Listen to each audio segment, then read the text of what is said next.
चलिए, good morning friends. मैं सोनू तिवारी आप लोगों का टारगेट सोनू यूट्यूब फैमिली में स्वागत करता हूं। दोस्तों, जैसा कि आप लोग थंबनेल में देख चुके हैं, बहुत ही दुखद घटना हमारे देश में हुई है। उड़ीसा के बालासोर में वहाँ नागा रेलवे स्टेशन पे जो 3 ट्रेनें आपस में टकरा गई हैं, जिससे मीडिया के अनुसार लगभग 300 से ज़्यादा लोग की मृत्यु हो गई है, लगभग 1000 लोग घायल हो गए हैं। यह बहुत ही दुखद घटना है और जब से ये घटना हुई है तब से एक शब्द बहुत ही चर्चा में है, जिसका नाम है कवच। लोग कह रहे हैं, विपक्ष भी कह रहा है, मीडिया भी कह रही है कि अगर कवच लगा होता तो शायद ये दुर्घटना से हम लोग क्या होते, बच जाते। ये दुर्घटना नहीं हुई होती। आज हम लोग समझेंगे कि ये दुर्घटना कैसे हुई और क्या कवच वास्तव में इस दुर्घटना को बचा ले जाता। चलिए हम लोग विस्तार समझते हैं। सबसे पहले हम देखेंगे कि जो दुर्घटना हुई है वो कैसे हुई है। देखिए, कहीं भी रेलवे स्टेशन पे जब आप जाएंगे, जैसे उड़ीसा के बालासोर डिस्ट्रिक्ट में जो पश्चिम बंगाल से सटा हुआ डिस्ट्रिक्ट है, वहाँ पे क्या है, ये घटना हुई है। तो किसी भी रेलवे स्टेशन में जाएंगे तो वहाँ पे लाइन होती है 2। एक होती है मेन लाइन। ये दोनों लाइन कैसी हैं, मेन लाइन है। मेन लाइन का मतलब क्या होता है, एक इधर से ट्रेन जाती है और ये मेन लाइन हो गई, इसमें इधर से ट्रेन एक जाती है। पास करने के लिए 2 ट्रेनें होती हैं। आप देख ही रहे हैं कि लगभग डबल पटरी हर जगह बिछी हुई है। अब जब स्टेशन के पास आप जाएंगे, थोड़ा सा आउटर में जाएंगे, तो आप देखेंगे कि यहाँ से एक लिंक जुड़ा होता है। एक लिंक जुड़ा होता है जो कट के और साइड में जाकर के फिर से आगे जाके क्या होता है, मिल जाता है। और फिर इस लाइन में क्या होता है, मिल जाता है। ये भी क्या है, इसे लूप लाइन कहते हैं। क्या कहते हैं, ये जो होता है, ये जो है वो दोनों कौन सा है, मेन लाइन है। मेन लाइन, मेन लाइन का मतलब जिस पे ट्रेनें आती और जाती हैं। और ये इस साइड से इस साइड जो मिला होता है, जैसे इसको मिटा देते हैं, इस साइड से और इस साइड जो मिला रहता है उसे क्या कहते हैं बाबू, लूप लाइन कहते हैं। लूप लाइन, इन दोनों क्या कहते हैं, लूप लाइन। लूप लाइन का मतलब क्या हुआ कि अगर किसी ट्रेन को आउटर पे खड़ा होना है, उस स्टेशन पे खड़ा होना है, तो लूप लाइन पे जाके खड़ी हो जाती हैं। अगर कोई ट्रेन मेन पटरी पे खड़ी है तो लूप लाइन से क्या होता है, बाहर निकल जाता है।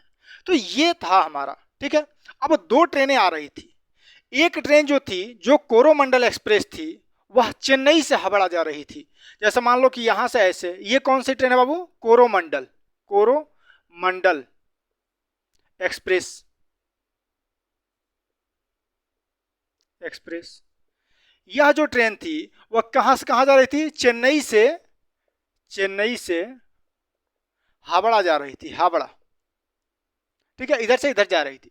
जिस समय जा रही थी इसकी स्पीड जो थी 127 किलोमीटर पर आवर, बहुत ज़्यादा स्पीड होता है, ये 127 किलोमीटर पर आवर है।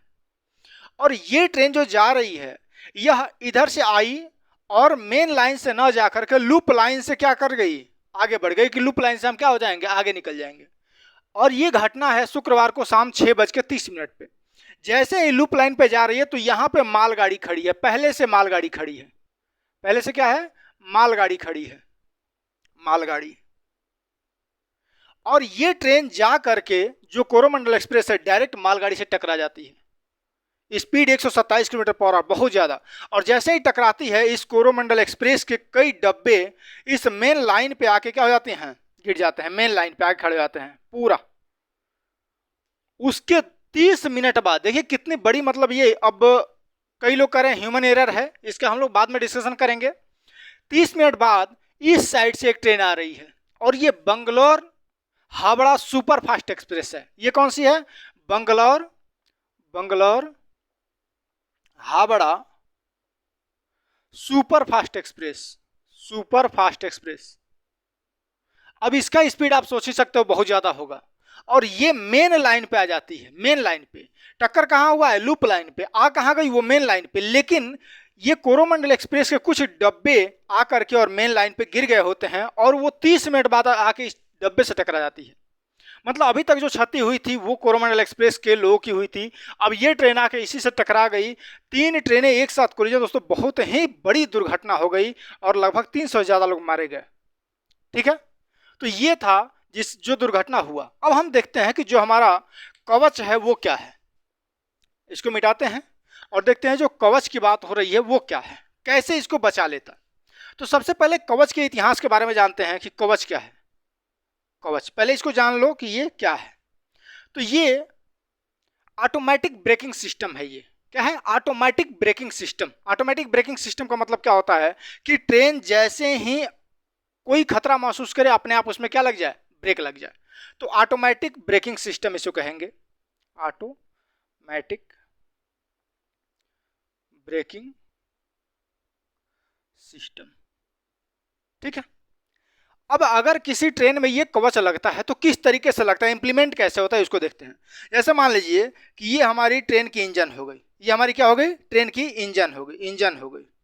अब इस इंजन में माइक्रो प्रोसेसर लगा होता है। क्या लगा होता है? माइक्रो प्रोसेसर लगता है। ठीक है। और ये इंजन जिस पटरी पे चल रही है, जिस पटरी पे चल रही है ये इंजन, इसमें जीपीएस लगता है, जीपीएस लगता है। और माइक्रो प्रोसेसर और जीपीएस को क्या कहता है? रेडियो वेव से जोड़ दिया जाता है। किससे जोड़ा जाता है बाबू? रेडियो वेव से, रेडियो वेव से जोड़ दिया जाता है। हर 1 किलोमीटर पे जीपीएस लगेगा इंजन में, माइक्रो प्रोसेसर सिस्टम, और हर 1 किलोमीटर में जीपीएस लग जाएगा और रेडियो वेव से दोनों कनेक्ट होंगी। दोनों क्या होंगी? कनेक्ट होंगी। अब इसमें जो ये जीपीएस सिस्टम है, ग्लोबल पोजिशनिंग सिस्टम, मतलब ट्रेन की पोजीशन कहाँ है, पटरी की पोजीशन कहाँ है, सब ये क्या करेगा? दिखाएगा। और इंजन में जो मेन पैनल होता है, डिस्प्ले सिस्टम, उसमें माइक्रो प्रोसेसर लग गया, रेडियो वेव से कनेक्ट हो गया। अब इंजन को पता है, माइक्रो प्रोसेसर को पता है कि कैसे हमको चलना है। पटरी पे जैसे ही ओवर स्पीड होगा, ध्यान समझिए, ओवर स्पीड होगा मतलब लिखा रहता है ना कि वो 100 मैक्सिमम स्पीड 120 किलोमीटर, जैसे ही ओवर स्पीड होगा रेडियो वेव जीपीएस इसको बताएगा माइक्रो प्रोसेसर को। माइक्रो प्रोसेसर तुरंत डिस्प्ले पे कहेगा कि आप, ड्राइवर से कहेगा, इंडिकेट करेगा कि आप स्पीड को कम कीजिए। अगर ड्राइवर स्पीड कम नहीं करता है तो ऑटोमेटिक ब्रेकिंग सिस्टम, इस कवच का नाम है, ब्रेक एक्टिव हो जाएगा। इंजन को तुरंत कहेगा क्या कर दो, आप ब्रेक को एक्टिव कर दो, और धीरे धीरे ब्रेक लगना स्टार्ट हो जाएगा। अगर कहीं पे रेड सिग्नल आ जाए, रेड सिग्नल का मतलब हो गया जैसे ट्रेन चल रही है तो स्टेशन का, अभी बताया नहीं, स्टेशन पे, स्टेशन के पहले क्या होता है? रेड सिग्नल होता है, रेड सिग्नल। ये जो आई है बंगलौर हावड़ा सुपरफास्ट एक्सप्रेस, यह रेड सिग्नल को पार करते हुए आ गई है। रेड सिग्नल जला था, इसको पार कर गई है, ड्राइवर देखा ही नहीं। ड्राइवर क्या किया? देखा ही नहीं। अब यह इस कंडीशन में अगर उसमें कवच लगा होता तो क्या होता? अगर कवच लगा होता और जैसे ही गाड़ी रेड सिग्नल को पार करेगी, पहला चीज, अगर रेड सिग्नल है तो 2 किलोमीटर पहले डिस्प्ले पे ड्राइवर को ये सिस्टम, कवच सिस्टम क्या करेगा? बता देगा कि आगे रेड अलर्ट है। ठीक है। अगर ड्राइवर नहीं समझ पाता, फिर भी एक्टिव नहीं है और क्या हो रहा है, गाड़ी आगे बढ़ रही है, तब क्या होगा सर? तब जैसे ही रेड सिग्नल को जंप करेगा, ऑटोमेटिक ब्रेकिंग सिस्टम वहीं पे ब्रेक लगाएगा और एक सेफ डिस्टेंस पे, आपको स्टेशन पे आने नहीं देगा, रोक लेगा। कहा था कि मैक्सिमम मतलब मिनिमम 200 मीटर तक ही आ पाएगी गाड़ी। अगर इधर से कोई गाड़ी है, कोई खतरा है, और जैसे ही आप रेड सिग्नल पार किए, ये रोक लेगा। बात समझ में आ रहा है ना? तो इसमें अगर कवच लगा होता तो बंगलौर हावड़ा सुपरफास्ट एक्सप्रेस आके टकराती नहीं, ये सिग्नल के बाहर ही क्या हो जाती? रुक जाती। होता क्या है ना दोस्तों, जैसे कई बार होता है ट्रेन चल रही है 100 के से प्लस स्पीड, जैसे 127 किलोमीटर पर आवर में, और ड्राइवर देख नहीं पाया कि रेड है कि ग्रीन है, और देख नहीं पाया और पार कर गया, तो उस समय कवच एक्टिव हो जाएगा और रोक लेगा गाड़ी को। बात समझ में आ रहा है? उस समय क्या होगा? कवच रोक लेगा गाड़ी को। अब यहाँ पे अगर दो ट्रेनें, अब ये बात है कि दो ट्रेनें आपस में, इधर से एक ट्रेन इधर से आ रही है, एक ट्रेन इधर से, एक ही पटरी पे दोनों ट्रेनें आ जाए तो, और लेकिन दोनों ट्रेनों में कवच लगा होना चाहिए, दोनों ट्रेनों में कवच। बात समझ आ रहा है ना? इसलिए कि एक इंजन में माइक्रो प्रोसेसर एक्टिव हो गया जीपीएस को लेकर के कि आगे क्या है, खतरा है, तो वो तो रुक जाएगा, ब्रेक लग जाएगा, लेकिन दूसरी गाड़ी नहीं रुकेगी। जैसे ड्राइवर है, ह्यूमन बींग कोई भी है, तो उसे एरियर क्या होगा कि दूर से गाड़ी उसको नहीं दिखेगी, और जब तक दिखेगी स्पीड इतनी ज़्यादा है कि वो कंट्रोल नहीं होगा। ठीक है। लेकिन ये जीपीएस जो लगा हुआ है, माइक्रो प्रोसेसर लगा हुआ है, मतलब कवच जो लगा हुआ है, वो तो 2 किलोमीटर पहले से, जैसे देखो पटरी पे जीपीएस लगा हुआ है, माइक्रो प्रोसेसर लगा हुआ है, ऐड हो गया है रेडियो वेव से। अब गाड़ी जा रही है पटरी पे, आगे से गाड़ी आ रही है, तो इस पटरी के माध्यम से जितना ध्वनि उत्पन्न होना चाहिए उससे ज़्यादा हो रहा है, तो क्या कर देगा, ये जीपीएस एक्टिव कर देगा माइक्रो प्रोसेसर को कि यहाँ पे क्या है, कोई खतरा है, और खतरा है तो तुरंत क्या कर देगा माइक्रो प्रोसेसर, डिस्प्ले पे दिखाएगा ड्राइवर को।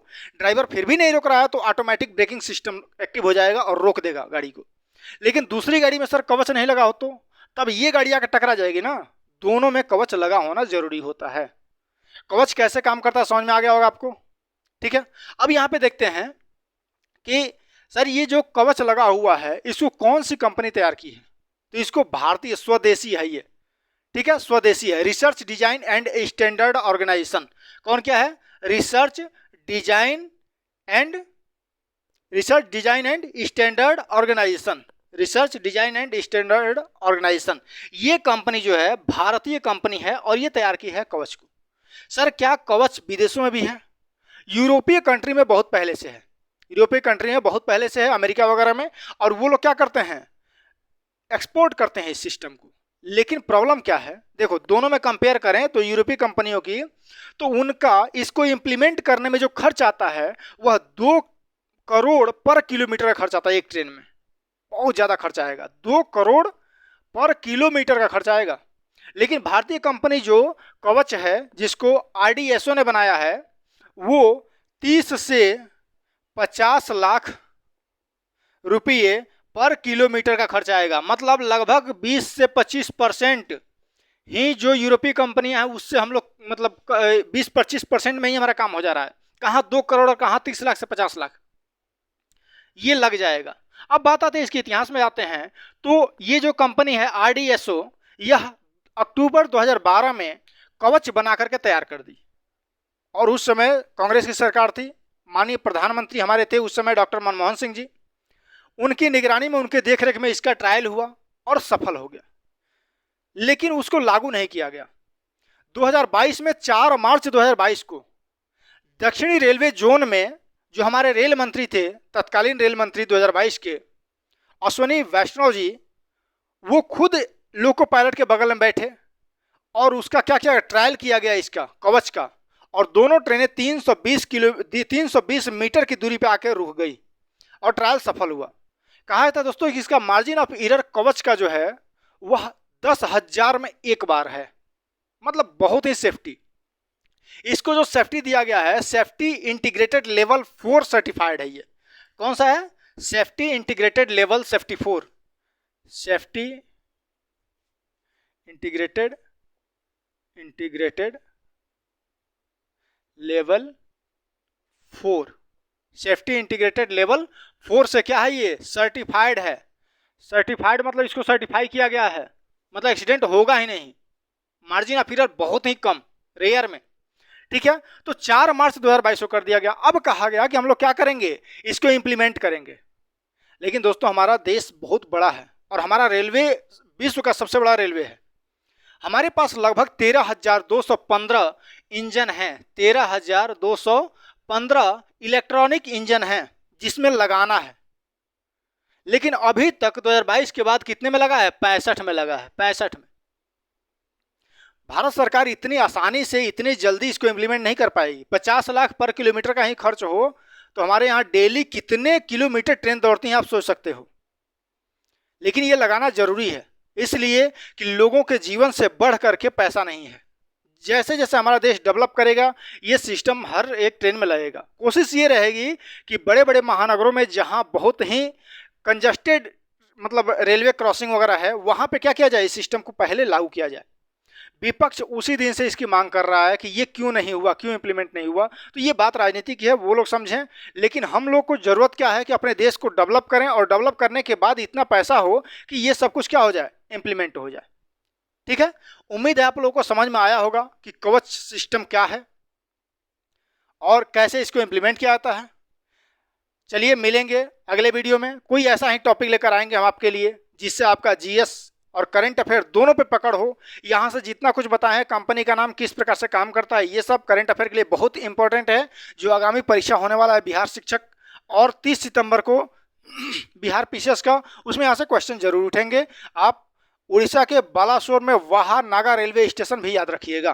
ठीक है, चलिए मिलेंगे जल्द ही। जय हिंद, जय भारत।